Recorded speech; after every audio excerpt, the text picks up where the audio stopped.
The November rain hammered Coastal Shipyard's windows like angry fists. Aaron Walsh, still in his wrinkled dress shirt from the company party, watched Margaret Flynn crumble against the executive table.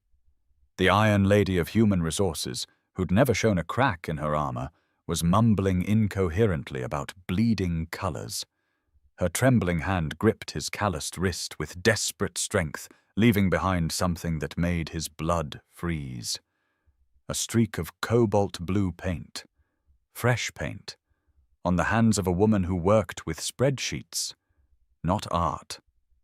As Aaron guided her unsteady steps toward his battered pickup truck, Margaret's designer purse spilled open, revealing secrets that would shatter everything he thought he knew. But first, he had to get her home safely. What he would discover when she woke up would change both their lives forever. Aaron had worked at Coastal Shipyard for 8 long years, welding steel hulls under the harsh Maine sun. His hands told the story of countless burns and cuts, each scar a testament to the honest work that kept food on the table for him and his 9-year-old son, Ethan. The roughness of his palms contrasted sharply with the gentle way he braided his boy's hair each morning, a ritual he'd learned from YouTube videos after his wife died. 3 years had passed since the accident that claimed Sarah's life, leaving him to navigate single parenthood in their small trailer home on the edge of Maplewood.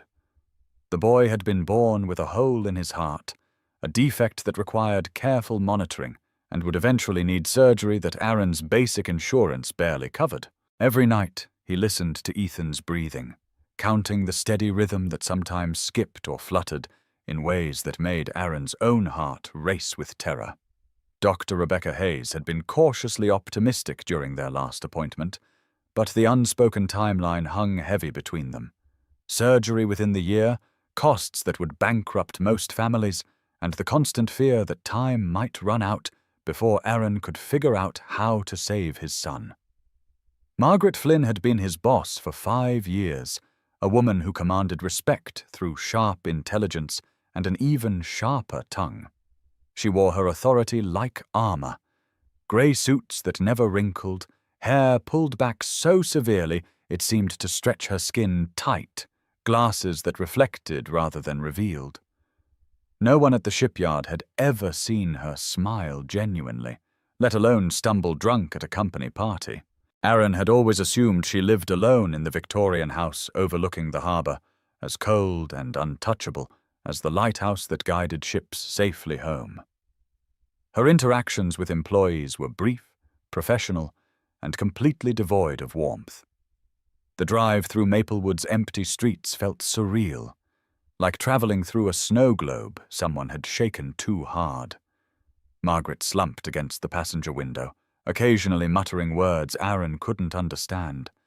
Something about colors bleeding, about shadows that moved wrong, about hands that remembered what minds tried to forget. Her breath fogged the glass in irregular patterns, and every few minutes she'd press her palm against the window as if trying to leave handprints in the condensation. When they reached her house, she fumbled for her keys with shaking hands, the cobalt paint still vivid under her fingernails, like evidence of a crime she couldn't quite remember committing. Aaron helped her to the door, steadying her elbow as she swayed on unsteady legs. The Victorian house loomed above them, its gingerbread trim dark against the storm clouds, windows reflecting nothing but blackness. For a moment, their eyes met in the amber glow of the porch light, and he saw something he'd never witnessed before in Margaret Flynn's face. Fear. Raw, vulnerable fear, like a child caught hiding something precious and terrible. Her lips parted as if she wanted to say something, to explain or apologize or warn him, but instead she just shook her head slowly. "Thank you," she whispered, her voice barely audible above the rain drumming on the porch roof. Her hand found his briefly, squeezing with surprising strength before she pulled away. You're a good man, Aaron Walsh."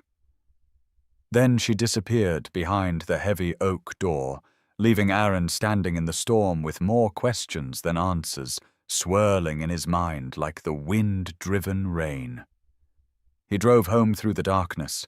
The image of that blue paint burned into his memory, along with the way her voice had cracked when she said his name. The next morning arrived grey and cold, typical for late November in Maine, with frost covering his truck windshield in delicate patterns that reminded Aaron of the lace curtains his grandmother used to make. He was making breakfast for Ethan when a knock echoed through their small trailer, sharp and purposeful. Aaron wiped his hands on a dish towel, wondering who would visit so early, and opened the door to find Margaret Flynn standing on his makeshift porch. She looked nothing like the executive he knew. Faded jeans that had seen better years, a cream-colored sweater with a small hole near the left elbow, her hair loose around her shoulders and catching the morning light like spun silver. Without the armor of her business attire, she seemed smaller, more human somehow, like a person playing dress-up who'd finally been allowed to take off the costume. Her face was pale but clean of last night's makeup, revealing freckles across her nose that Aaron had never noticed before. She held a small paper bag in her hands, gripping it like a lifeline. "I wanted to thank you properly for last night," she said, her voice steady, but her eyes avoiding his direct gaze. I don't usually drink like that. Actually, I don't usually drink at all." Aaron invited her in, watching as she took in the modest surroundings, without the judgment he'd expected from someone who lived in a Victorian mansion. The trailer was clean, but cramped, every inch utilized out of necessity rather than choice. Photos of Ethan and his late mother lined the narrow hallway, Sarah's smile bright and warm in every frame, her arms around their son at various ages, her eyes full of the life that had been cut short too soon. Margaret's gaze lingered on these photos with an expression Aaron couldn't quite identify, something between longing and recognition. In the corner of the living room, Aaron's amateur metal sculptures occupied a small table, twisted pieces of scrap steel he'd welded together during sleepless nights when grief and worry made rest impossible. They weren't much to look at, really, just the result of restless hands needing something to do while his mind processed fears too big for words. Some looked like birds attempting flight, others resembled abstract flames reaching toward an invisible sky. Ethan called them Daddy's Dragons and had named each one, creating elaborate stories about their adventures in the scrapyard kingdoms he invented during their bedtime conversations. Ethan burst from his bedroom like a whirlwind, all boundless energy despite the heart condition that would slow him down eventually. His pajamas were dinosaur-printed and slightly too small, but he refused to give them up despite Aaron's attempts to buy new ones. "Dad, is this the lady from your work?" he asked, studying Margaret with the unfiltered curiosity of childhood, his head tilted to one side like a puppy considering a new toy. There was no shyness in the boy, just genuine interest in this stranger who'd appeared at their breakfast table. Margaret knelt to his eye level, and Aaron watched something magical happen. A genuine smile broke across her face for the first time he could remember. It transformed her completely, erasing years of practiced coldness and revealing the woman she might have been in a different life. "I'm Margaret," she said softly, her voice taking on a gentleness Aaron had never heard in 5 years of workplace interactions. "Your dad was very kind to me last night, when I wasn't feeling well." Her hand moved as if to ruffle the boy's hair, then stopped halfway, uncertain whether such familiarity was welcome. Ethan, blessed with the social fearlessness of youth, launched into an enthusiastic description of his father's metal creations. He dragged Margaret to the corner table, chattering about dragons that fly when the wind hits them just right, and robots that dance if you squint your eyes and use your imagination. His small hands moved expressively as he spoke, painting pictures in the air of the stories these simple sculptures had inspired. Margaret listened with complete attention, asking questions that showed she understood the difference between looking at art and truly seeing it. Margaret's attention fixed on the sculptures with an intensity that surprised Aaron, her fingers hovering inches above the welded seams as if she could feel their energy without touching. She walked around the table slowly, examining each piece from different angles, her head moving in small, unconscious nods of approval. "These are extraordinary," she murmured, her voice filled with something Aaron had never heard from her before, genuine awe. "You have a natural understanding of form and movement.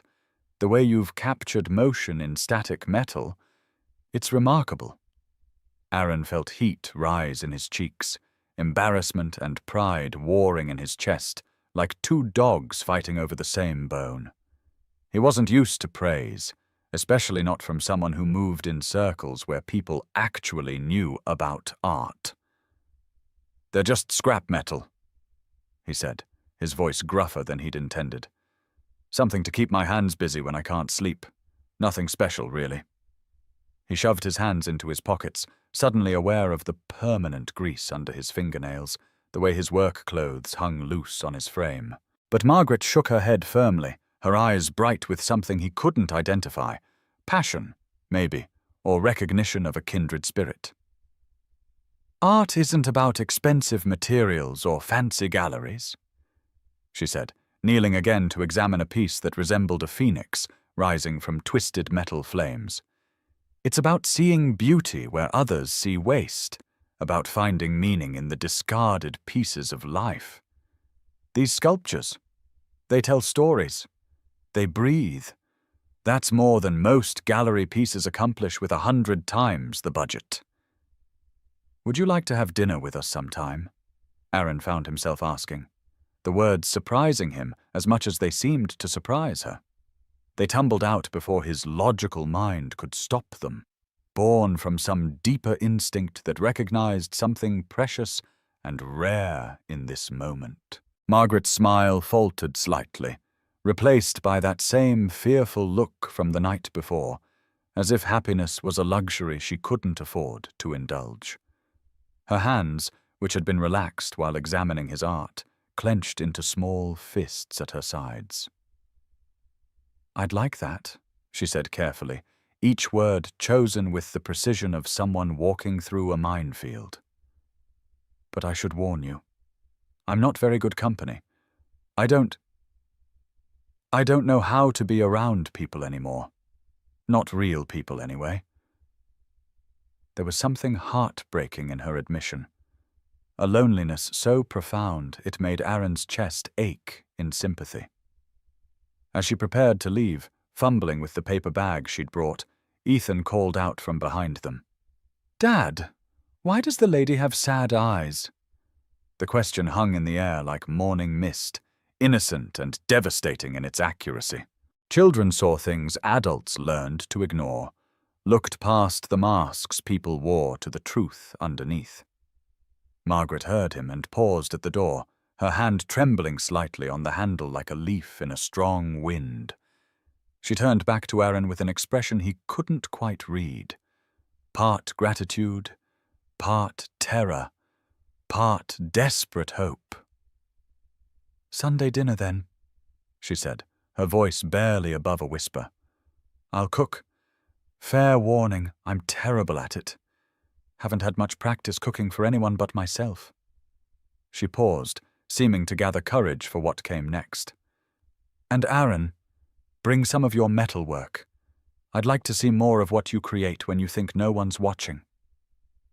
The way she said it made Aaron wonder if she understood something about creating in solitude that he'd never put into words. Sunday evening found Aaron and Ethan standing before Margaret's Victorian house, a canvas bag of his sculptures clutched in Aaron's nervous hands like a schoolboy carrying his first art project. The house seemed different in the golden light of early evening, less forbidding, more like a beautiful woman who'd forgotten how to smile, but still remembered how to dream. Gingerbread trim caught the sunset in intricate shadows, and warm light spilled from windows that had seemed cold and empty just days before. Margaret answered the door in casual clothes again, dark jeans that actually fit her properly, and a soft blue sweater that brought out the color of her eyes. Her hair was pulled back in a loose ponytail, and she'd traded her severe glasses for contacts that revealed the true shape of her face. The smell of something burning drifted from the kitchen behind her, and she laughed, a sound Aaron realized he'd never heard before, rich and genuine, and slightly embarrassed. "I warned you about my cooking," she said, leading them inside with a gesture that seemed more natural than her usual precise movements.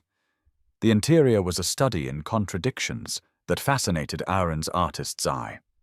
Expensive furniture, a leather sofa that probably cost more than his truck, an antique dining table that gleamed with old-world craftsmanship, sat beside clearly handmade pieces that spoke of different values.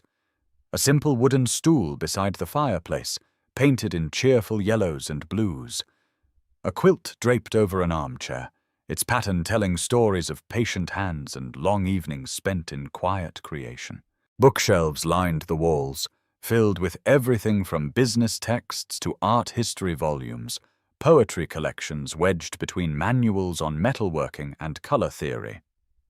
But it was the absence that struck Aaron most powerfully. No personal photos on the mantelpiece, no mementos from travels or achievements, nothing that spoke of a life lived fully or relationships cherished. The house felt like a beautiful museum where the curator had forgotten to include the most important exhibits, the evidence of human connection, of joy shared and memories made. It was the home of someone who existed rather than lived, who'd built walls so high that even she couldn't see over them anymore. The dining room table was set for 3 with care that touched Aaron's heart. Cloth napkins instead of paper, candles flickering despite the early hour. A small vase holding wildflowers that must have come from the overgrown garden he'd glimpsed behind the house. Ethan was enchanted by everything, his head swiveling like an owl as he took in the chandelier, the oil paintings on the walls, the way sound echoed differently in rooms with high ceilings and hardwood floors. "It's like a castle," he whispered to Aaron, his eyes wide with wonder. Dinner was indeed a disaster in culinary terms. The chicken was dry enough to qualify as jerky, the vegetables had been cooked into submission, and the homemade bread could have doubled as a weapon. But the conversation flowed like wine, rich and warming despite the mediocre food.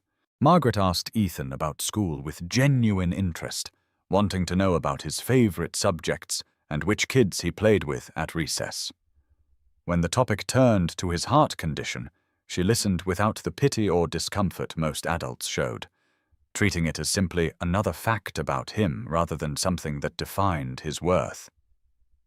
"The doctors say I might need surgery soon," Ethan said matter-of-factly, cutting his chicken with the serious concentration he applied to all tasks. "But I'm not scared. Dad says brave people aren't the ones who don't feel fear.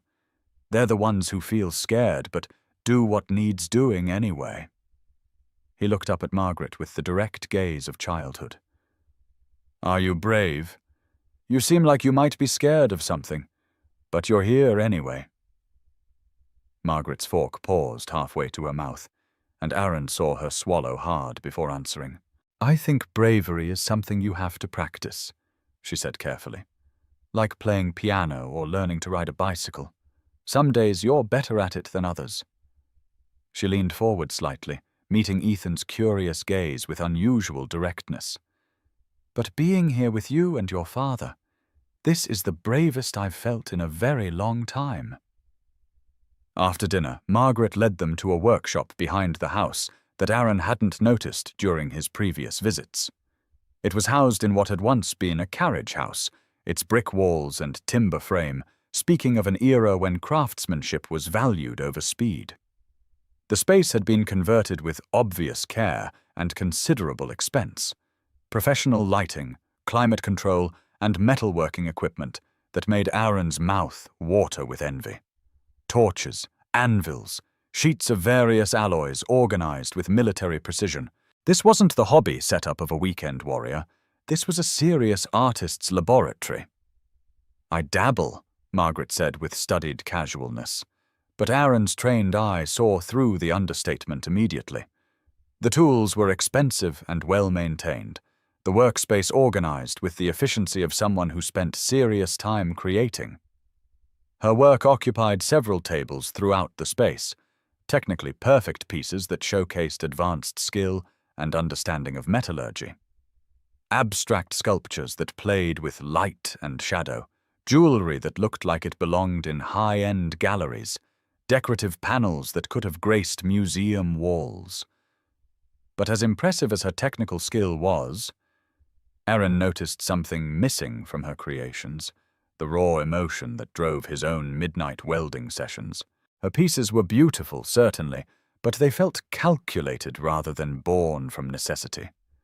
They spoke to the mind, but not to the heart, like perfect sentences in a language she'd learned, but never truly made her own. She handled his amateur sculptures with reverence that bordered on worship, her fingers tracing the rough welds and imperfect joints as if they contained secrets she'd forgotten how to access. "You see the soul in the metal," she said quietly, holding up one of his pieces to catch the workshop light. It was one of his favorites, a small figure that looked like it was reaching for something just beyond its grasp, created on a night when missing Sarah had threatened to drown him in memories. "That's a gift that can't be taught in any school. I have all the technical knowledge in the world, but I lost the ability to put heart into my work somewhere along the way." Sparathan, growing tired from the excitement of the day, curled up on a workshop chair that Margaret had cushioned with what looked like an expensive throw blanket. His eyelids drooped as the adults continued talking in lowered voices, their conversation taking on the intimate quality that emerges when people feel safe enough to share their real thoughts. Aaron and Margaret moved around the workshop like dancers who'd rehearsed together, examining pieces, discussing techniques, sharing stories of creative frustration and unexpected breakthroughs. She told him about the burden of managing people's livelihoods, the weight of decisions that affected entire families in a town where good jobs were scarce and precious. "Every layoff is someone's mortgage payment," she said, her voice heavy with responsibility. "Every budget cut is a child's college fund disappearing. People think management is about power, but really it's about carrying everyone else's fears along with your own." Aaron heard the loneliness in her words, the isolation that came with being the person who had to make hard choices while remaining professionally distant from their human cost. He spoke of the crushing fear that came with raising a sick child alone, of loving someone so much it physically hurt to imagine losing them. "Some nights I just sit outside his room listening to him breathe," Aaron admitted, his voice rough with emotion. "Counting each breath like prayer beads, terrified that one night the rhythm will change in a way I can't fix."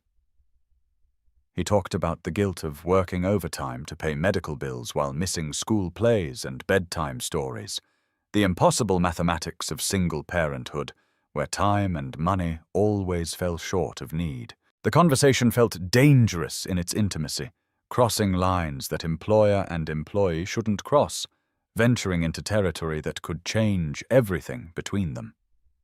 But in the workshop surrounded by metal and dreams, those boundaries seemed less important than the recognition passing between two people who'd learned to carry heavy burdens alone.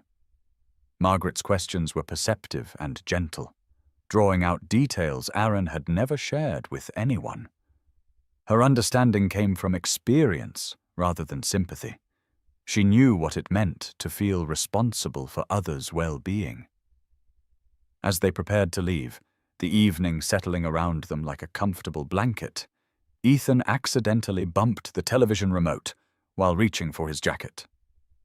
The screen flickered to life on an art documentary, the volume turned up higher than necessary in the way of television sets left unwatched. The narrator spoke in the hushed, reverent tones reserved for discussing great mysteries, the voice of someone sharing secrets too precious for normal conversation. The enigmatic figure known only as MF remains one of the art world's greatest mysteries, the narrator intoned over images of elaborate murals that took Aaron's breath away. The camera panned across walls transformed into windows to other worlds, each piece signed with those same two letters that had puzzled him since childhood trips to museums with his art teacher mother. These works, created over a span of 7 years, commanded millions at auction before their creator vanished completely 5 years ago, leaving behind only questions and a legacy that continues to influence street art worldwide. Aaron watched, mesmerized, as the documentary showed piece after piece of breathtaking complexity, graffiti that transcended its humble origins to become something approaching the divine. The technical skill was undeniable, but it was the emotion in every line that truly impressed him. These weren't decorations or statements. They were prayers painted in color and shadow, each one telling a story of loss and hope, and the stubborn human refusal to surrender to despair. Margaret's face went white as bone china, and she fumbled for the remote with hands that shook like autumn leaves in a strong wind. But Aaron had already seen her reaction, had already noticed the way her breath caught when the camera focused on a particular signature, the way her pupils dilated as if she'd seen a ghost. He looked from the screen to her paint-stained fingernails, to the expensive equipment in her workshop, to the fear in her eyes that seemed to grow larger with each passing second. The pieces of a puzzle he hadn't known he was solving began clicking into place with the satisfying precision of well-cut joints in a woodworking project. The blue paint under her fingernails, the professional-grade equipment, the way she'd looked at his amateur sculptures as if they contained something she'd lost. The technical perfection of her work combined with its emotional emptiness. The mysterious letters MF that had decorated gallery walls and commanded millions at auction. "Margaret," he said slowly, his voice barely above a whisper, each word falling into the silence like stones dropped into still water. "Those initials on the screen. MF. That's not just coincidence, is it?" The question hung between them, loaded with implications that would change everything depending on her answer. She clicked off the television with sharp finality, the screen going black with a finality that seemed to echo in the sudden quiet of the workshop. "You should take Ethan home," she said, her voice returning to its familiar professional coldness, like armor being hastily reassembled. The warmth that had characterized their entire evening disappeared, as if it had never existed, replaced by the distant politeness he recognized from their workplace interactions. "It's getting late, and he needs his rest." But the damage was done, the truth hanging in the air between them like smoke from a fire that couldn't be extinguished. They both knew what he suspected, and they both knew there was no going back to the comfortable distance they'd maintained before tonight. The following week passed in awkward silence at work, each day stretching longer than the last as Aaron and Margaret navigated around the elephant in the room with the careful precision of diplomats avoiding a war neither wanted to fight. Margaret returned to her grey suits and severe demeanor with vengeance, avoiding Aaron's gaze in the hallways with the dedication of someone fleeing a crime scene. But he couldn't stop thinking about the woman he'd glimpsed in her workshop, the one who'd knelt to speak with his son and handled his amateur sculptures like precious artifacts worth more than money could measure. The cobalt blue paint under her fingernails haunted his dreams, mixing with images of million-dollar murals signed MF and the fear in her eyes when the documentary had revealed too much truth too quickly. He found himself researching the mysterious artist during his lunch breaks, learning about the sudden disappearance that had shocked the art world and left collectors scrambling for any remaining pieces. The more he read, the more convinced he became that his boss, the woman who'd shared dinner with him and his son, was living under an assumed identity that hid one of the most celebrated artists of the decade. But with certainty came confusion. If Margaret Flynn was really MF, then she was worth more money than most people could imagine, famous in circles that valued creativity above everything else. Why would someone with that kind of success and recognition choose to hide in a small Maine town, working a corporate job that clearly brought her no joy? What kind of pain or fear could drive someone to abandon everything they'd worked for in favor of anonymity and isolation? Aaron's co-workers noticed the tension, of course. In a workplace as small as Coastal Shipyard, changes in routine were as obvious as new haircuts or wedding rings. Margaret's return to rigid professionalism after weeks of unusual warmth didn't go unnoticed, and neither did Aaron's distracted state during meetings and project discussions. But nobody asked direct questions. Workplace politics in small towns required a delicate touch, and everyone understood that some stories were too personal for public consumption. It was Ethan who finally broke the stalemate, as children often do with their gift for cutting through adult complications to reach simple truths. "Can we visit the nice lady again?" he asked one evening, looking up from his homework with hopeful eyes that reminded Aaron so much of Sarah, it sometimes hurt to breathe. "She made me feel special, like my heart doesn't make me different from other kids. And I want to show her the dragon I made at school. Mrs. Patterson said it was the best sculpture in the whole second grade." Aaron felt something crack inside his chest at those words, a fissure in the wall he'd built around his own heart to protect it from further damage. His son, who spent so much time in hospitals and doctors' offices, being treated like a fragile thing that might break at any moment, had connected with Margaret in a way that transcended their different worlds. For a few hours, she'd made him feel normal, valued, seen for who he was rather than what was wrong with him. How could Aaron let his own confusion and fear deny his child that kind of acceptance? The next evening, Aaron found himself standing at Margaret's door again, this time without invitation or excuse, his heart hammering against his ribs like a bird trapped in a cage. The Victorian house looked different in the fading light. More fortress than home, its windows reflecting nothing but his own uncertain expression. He'd rehearsed what he wanted to say during the drive over, but now that he was here, the words seemed inadequate to bridge the gap that had opened between them. Margaret answered wearing paint-splattered clothes that told a story he was beginning to understand. Dark jeans streaked with colors that spoke of hours spent in creative fury. An old t-shirt that had been sacrificed to artistic necessity. Her hair was wild with the kind of chaos that came from running frustrated hands through it repeatedly, and there were smudges of paint on her cheek that she'd clearly forgotten to wash off. Behind her, he could see canvases and supplies scattered across her living room like the aftermath of a creative tornado. She'd been working, creating something new with the kind of desperate intensity he recognized from his own midnight welding sessions. The formal living room had been transformed into an artist's studio, pristine Victorian elegance giving way to the beautiful chaos of active creation. Easels stood at odd angles, holding works in various stages of completion.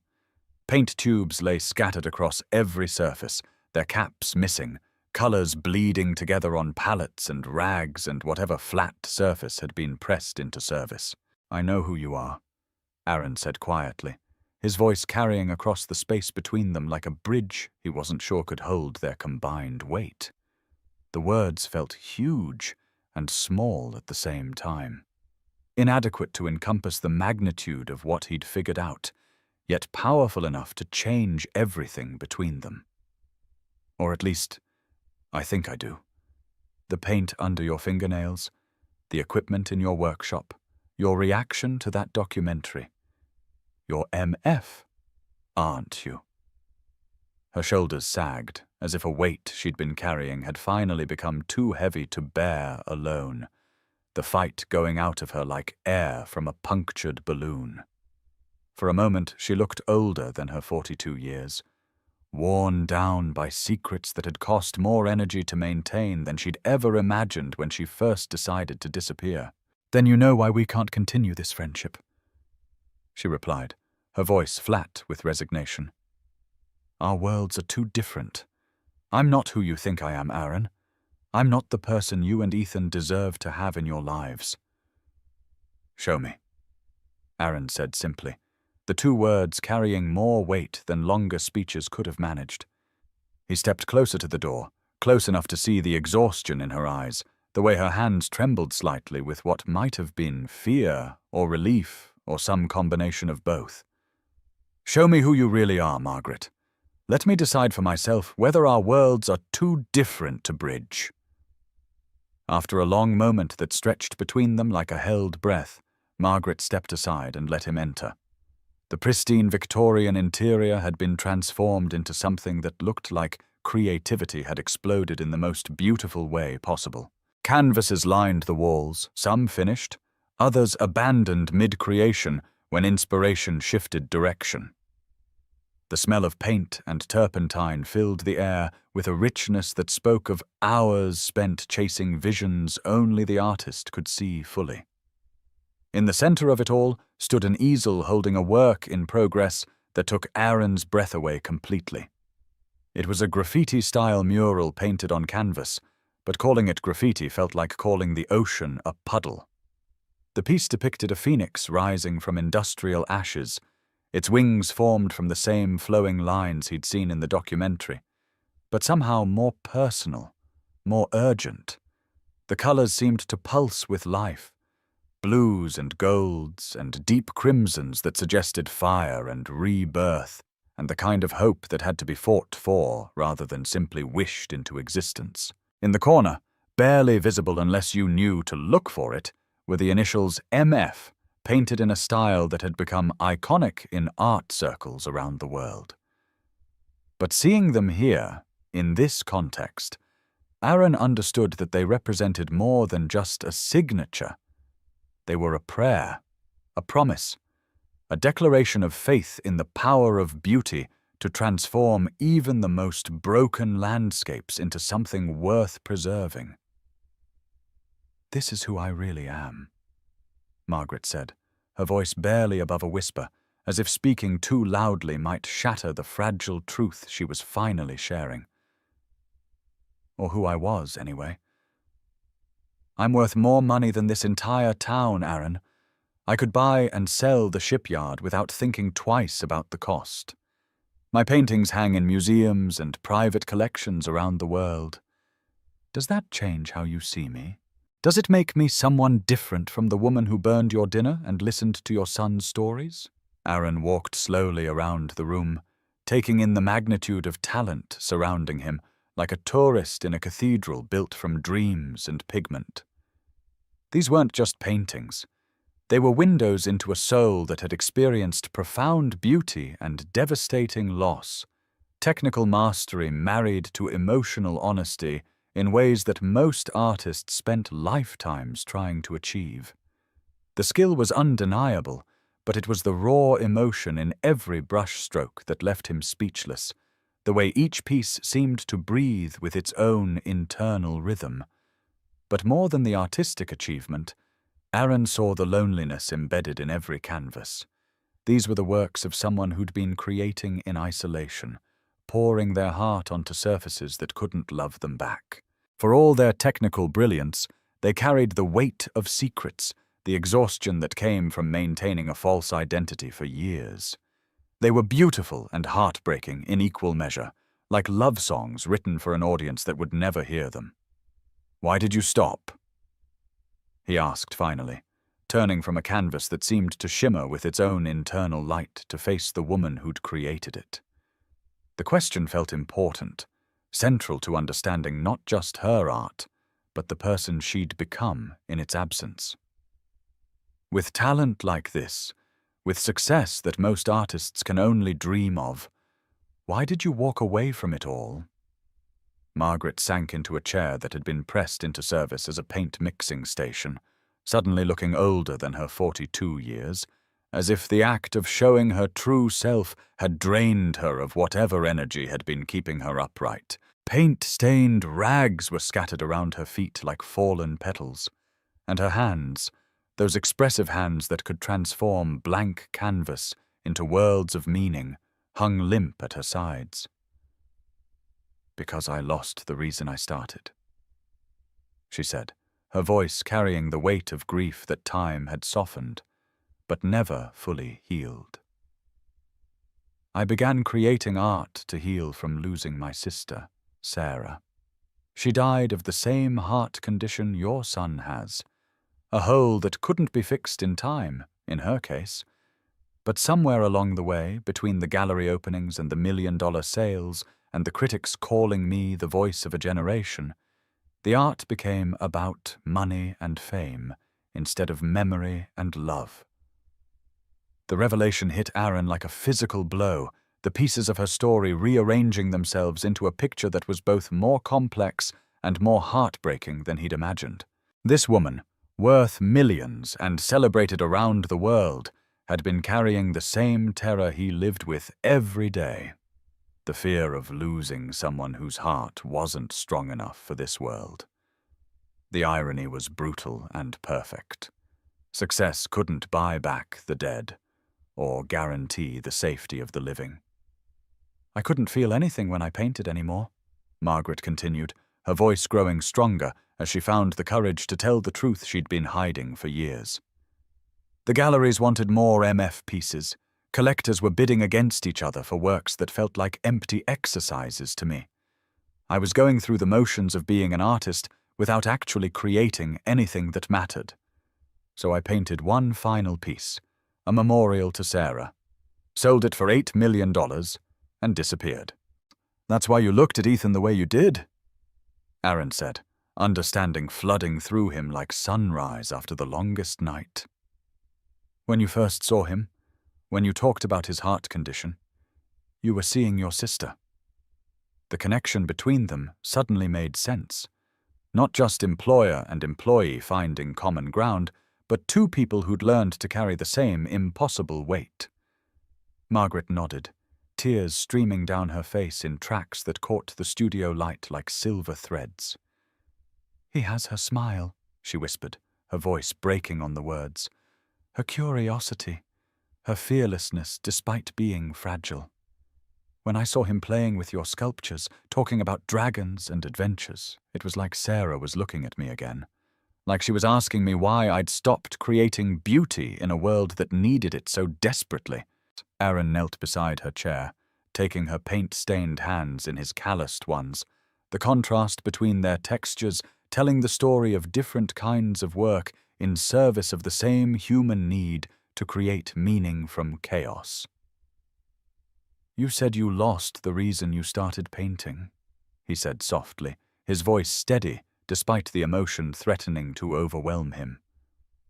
"But maybe you found a new reason. Maybe that's what this is. Not about replacing what you lost, but about honoring it by choosing to love again." Margaret's eyes searched his face, hope and disbelief warring in her expression like opposing armies fighting for the same territory. "What are you saying?" she asked, her voice barely audible above the sound of rain that had begun to fall against the windows, the same November rain that had brought them together in the first place. "I'm saying that Ethan lights up when he talks about you," Aaron said, his words carrying the weight of absolute truth. "I'm saying that when you showed interest in my metal scraps, it was the first time I'd thought of them as more than therapy for grief. Maybe we're supposed to heal each other's broken hearts. Maybe that's what art is really for. Not to make us rich or famous, but to help us remember how to love, despite the risk of losing everything again." For a moment, the possibility hung between them like morning mist. Beautiful but fragile, something that could be destroyed by too much examination, or dispersed by the first strong wind of doubt. Margaret's hands tightened in his grip, her paint-stained fingers intertwining with his scarred ones in a gesture that felt like a promise neither of them was quite ready to make out loud. Then reality crashed back in waves that threatened to drown the fragile hope they'd been building together. "You don't understand," Margaret said, pulling her hands away with obvious reluctance. "The art world doesn't just let you disappear, Aaron. There are people who've been looking for MF for 5 years. Collectors, gallery owners, reporters who think they can make their careers by solving the mystery of where I went." She stood abruptly, pacing to the window where rain streaked the glass in patterns that looked like tears on a giant's face. "If they find out where I am, this peaceful life I've built will be destroyed. And your life, Ethan's life, will be destroyed with it.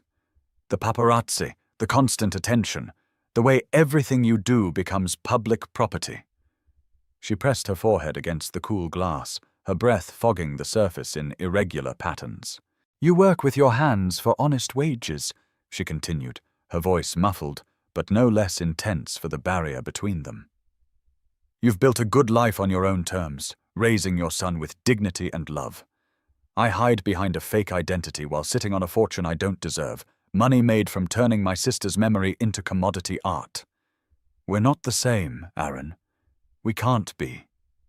"Maybe we're not," Aaron said, rising to face her across the room that suddenly felt vast despite being filled with evidence of her talent.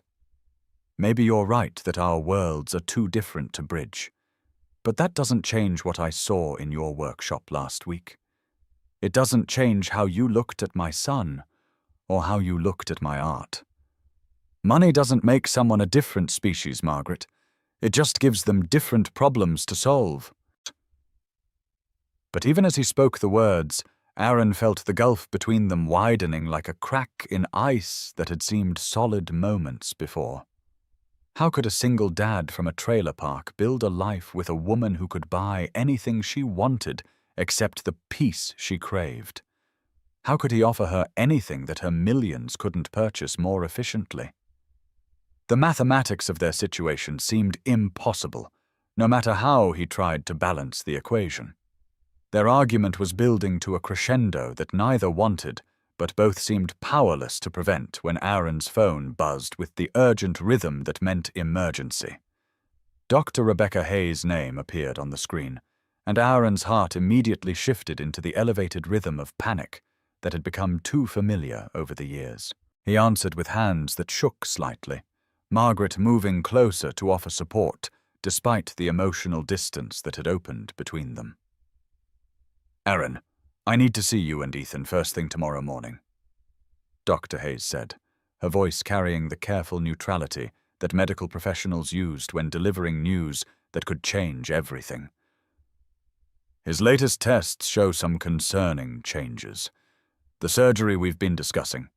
We can't wait much longer. I'm thinking we need to schedule it within the next few weeks." The words hit Aaron like a physical blow, driving the air from his lungs and making his vision narrow to a single terrifying focus. Weeks, not months. The surgery that would cost $150,000.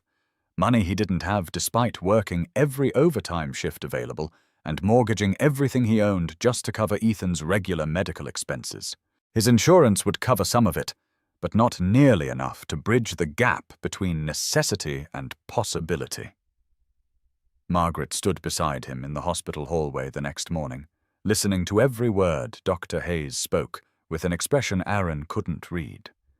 She'd appeared at his trailer before dawn, dressed in her business clothes but carrying a notebook and pen like a student preparing for the most important exam of her life. When Dr. Hayes finished explaining the urgency of Ethan's condition, the narrow window they had to work with, and the risks of waiting any longer, Margaret asked quiet, probing questions that showed she understood both the medical and financial implications of what they were facing. She took notes in her careful handwriting, her business training evident in how she processed complex medical information and translated it into actionable items. Aaron felt simultaneously grateful for her presence and ashamed of his inability to provide what his son needed without help. Every father's worst fear was playing out in real time. Having all the love in the world but lacking the means to save his child's life. Dr. Hayes was gentle but direct about the financial reality they faced. The surgery itself is complex, requiring a team of specialists and several days in intensive care afterward. With Ethan's particular condition, we're looking at costs in the range of $150,000. I know that's a staggering amount, but this repair will give him a completely normal life. He'll be able to run and play and do everything other children do without restriction. Was that night, after tucking a worried Ethan into bed with promises that everything would be fine, promises Aaron wasn't sure he could keep, he sat at his kitchen table with a calculator and a pile of bills that seemed to grow larger every time he shuffled through them. No matter how he ran the numbers, adjusting for overtime and potential loans, and selling everything he owned that had any value, he came up dramatically short. He could work double shifts for the next 5 years and still not cover the medical costs his son needed to survive. The weight of failure pressed down on his shoulders like a physical thing, heavier than any steel beam he'd ever lifted at the shipyard. He'd survived losing Sarah, had rebuilt a life from nothing when grief threatened to destroy everything worth preserving. But this felt insurmountable, a wall too high to climb and too wide to go around. How did you tell your child that love wasn't enough, that sometimes the mathematics of survival came down to numbers that didn't add up no matter how desperately you needed them to? A soft knock at his door interrupted his spiral of despair, gentle but persistent like rain on a roof. Margaret stood on his porch holding a thermos of coffee and wearing an expression of quiet determination that reminded him why she'd been successful in business long before she'd become famous as an artist. She looked like someone who'd spent the night making difficult decisions, her eyes red-rimmed but resolute. "I made some calls," she said without preamble, setting the thermos on his kitchen table and opening a folder she'd brought with her. "Dr. Hayes is willing to perform the surgery next week if we can guarantee payment. I've also contacted the best pediatric cardiac recovery team in Boston. They'll oversee Ethan's rehabilitation to ensure he has the best possible outcome." Aaron's pride flared immediately, hot and defensive and entirely predictable. "Margaret, I told you, I don't need charity. I'll figure something out. I always do." But even as he spoke the words, he knew they were more hope than reality. There was no magical solution waiting to be discovered, no hidden resources he hadn't already exhausted in his calculations. Margaret shook her head firmly, her voice taking on the confident tone she used in business meetings when she needed to convince people to take risks they weren't sure they could afford. "It's not charity, Aaron. It's an investment in something more valuable than money."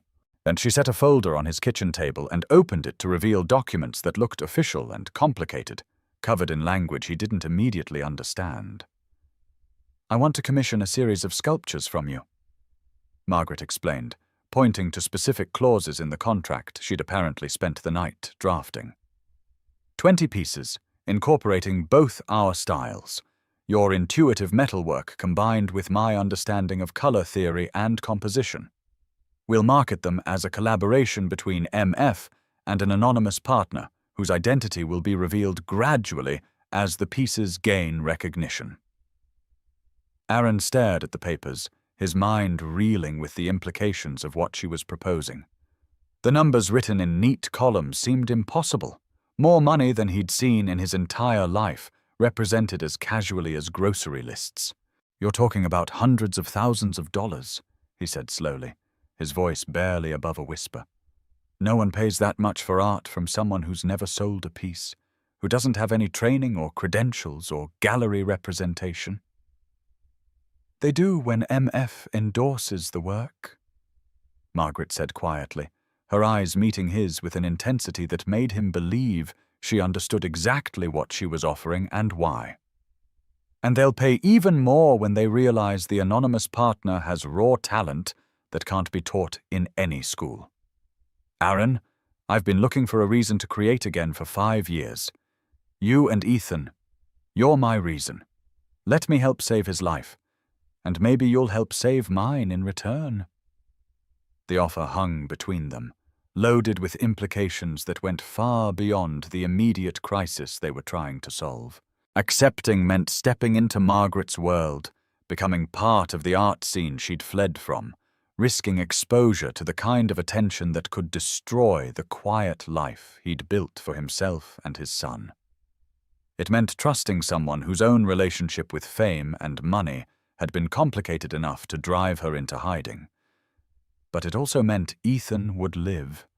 It meant his son would have the surgery that would repair his heart and give him the normal childhood that every parent wanted for their child. "What if they figure out who you really are?" Aaron asked, his voice rough with emotion.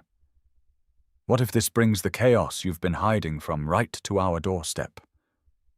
What if helping us destroys the peace you've found here?" Margaret's smile was sad but resolved, the expression of someone who'd already counted the cost and decided it was worth paying. "Then we'll face it together," she said simply. "But Ethan's life is worth the risk, isn't it? Some things are more important than anonymity or comfort. Some things are worth fighting for, even if the fight changes everything about the life you thought you wanted."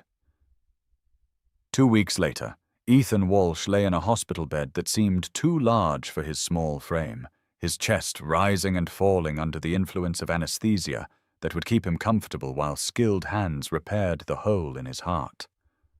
The surgery had lasted 6 hours, each minute stretching like an eternity for Aaron and Margaret, who'd maintained their vigil in the waiting room with coffee that grew cold and magazines that went unread.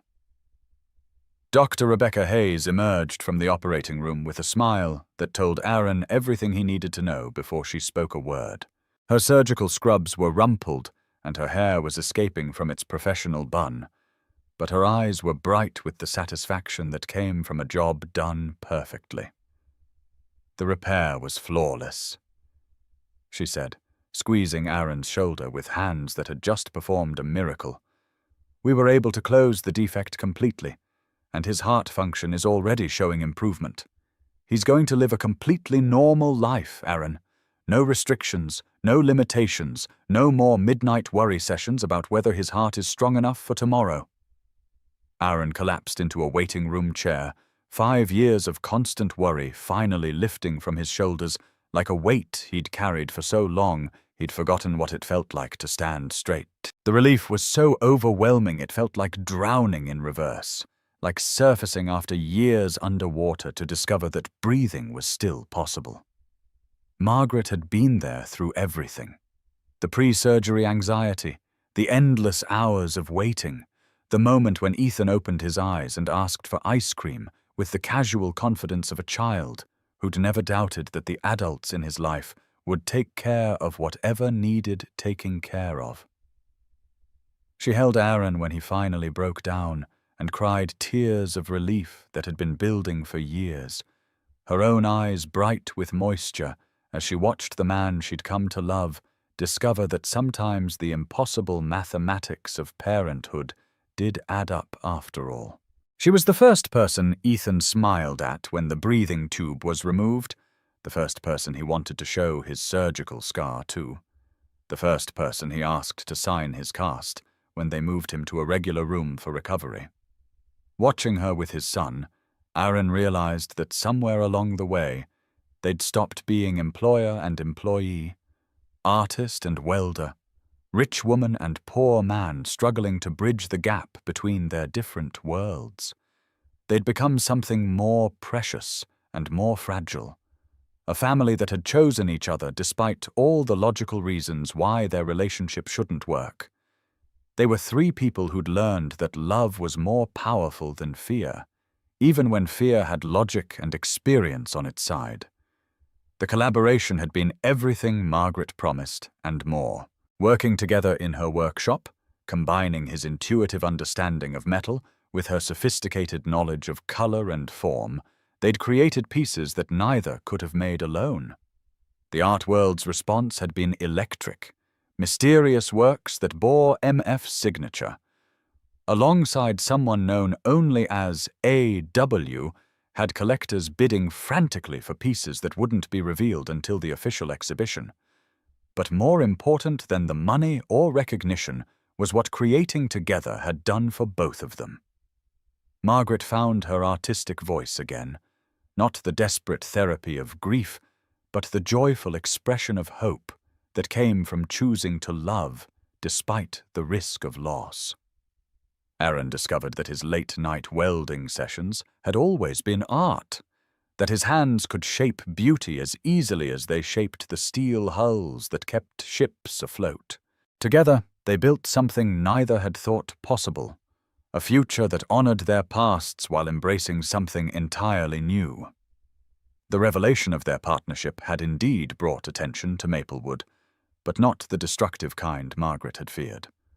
Art critics spoke respectfully of MF's return to public life, and the story of the single father whose raw talent had inspired one of the world's most celebrated artists became a symbol of hope rather than a source of scandal. Gallery owners called with offers, but Aaron and Margaret were selective, choosing only opportunities that felt authentic to their shared vision. One evening, 6 months after Ethan's surgery, Aaron found Margaret in their shared workshop putting finishing touches on their latest piece. The possessive pronoun felt natural now, though they still hadn't defined exactly what they were to each other, beyond partners in art and life. Ethan was outside, playing with the boundless energy of a completely healthy child, his laughter floating through the open windows like music, composed specifically for parents who'd learned not to take such sounds for granted. "Do you ever regret it?" Aaron asked, settling beside her at the workbench where they'd spent countless hours discovering how their different talents could complement each other. "Giving up your anonymity, letting the world find MF again? Trading the quiet life you'd built for all this complexity?" He gestured toward the workshop, which now contained evidence of their collaboration. Dozens of pieces in various stages of completion, a fusion of industrial strength and artistic vision that had captured the attention of galleries worldwide. Margaret set down her brush and looked at him with eyes that held none of the fear or sadness he'd seen that first drunken night at the office party. The workshop around them was filled with the comfortable chaos of active creation. Coffee cups from their morning conversations, Ethan's drawings taped to the walls, the pleasant disorder of a space shared by people who'd learned to trust each other completely. "The world never found MF," she said quietly. "MF died 5 years ago when I lost the ability to feel anything while creating. What they found was Margaret Flynn, who learned to love art again because a welder showed her that beauty doesn't require a price tag." She gestured toward the window where Ethan was building elaborate structures with scraps of metal, his small hands moving with the same intuitive understanding that had always guided Aaron's work. "He's going to be an artist too, you know," she said, watching the boy create with the complete absorption that characterized all his activities. Different from both of us, but an artist nonetheless. Someone who understands that the most important creations are the ones that help people remember how to love each other. Aaron watched his son create with the fearless confidence of someone whose heart had been repaired in every sense that mattered, whose future was unlimited by the defect that had shadowed his early years. "He's going to have choices we never had," Aaron said, his voice warm with the satisfaction that came from providing opportunities rather than just survival. "He'll never have to choose between art and security, between following his dreams and taking care of the people he loves." Margaret took his hand, her fingers still stained with paint, despite years of trying to scrub them clean, the marks of her trade as permanent and honorable as the scars on Aaron's hands from his years of honest work. "That's what we're really creating," she said, watching Ethan discover something new in the metal scraps that made him laugh with delight. Not just sculptures or paintings, but possibilities. A world where people don't have to choose between love and security, where talent doesn't have to be sacrificed to necessity. The workshop around them held evidence of their collaboration, dozens of pieces that told the story of two people learning to trust each other, learning to combine their different strengths into something more powerful than either could achieve alone. But it also held something more precious than art, the comfortable accumulation of shared life. Coffee cups from their morning conversations about everything and nothing. Ethan's drawings taped to the walls beside sketches for their next project. The pleasant chaos of a space that belonged to people who'd learned that love was worth the risk of loss. As the sun set over Maplewood Harbor, painting the workshop in shades of gold and amber that reminded Aaron of the first time he'd seen Margaret's true work, he realized they'd built exactly what she'd promised that desperate night in the hospital. Not charity, not rescue, but investment. In each other, in art, in the possibility that broken things could be made beautiful again without losing the strength that came from having survived being broken in the first place. Outside, Ethan called for them to come see his latest creation, his voice bright with the excitement of discovery that had become the soundtrack of their shared life. They went together, hands linked, hearts full, toward whatever masterpiece he'd discovered in the scraps of their collective past, ready to help him build whatever future his strong heart could dream into existence.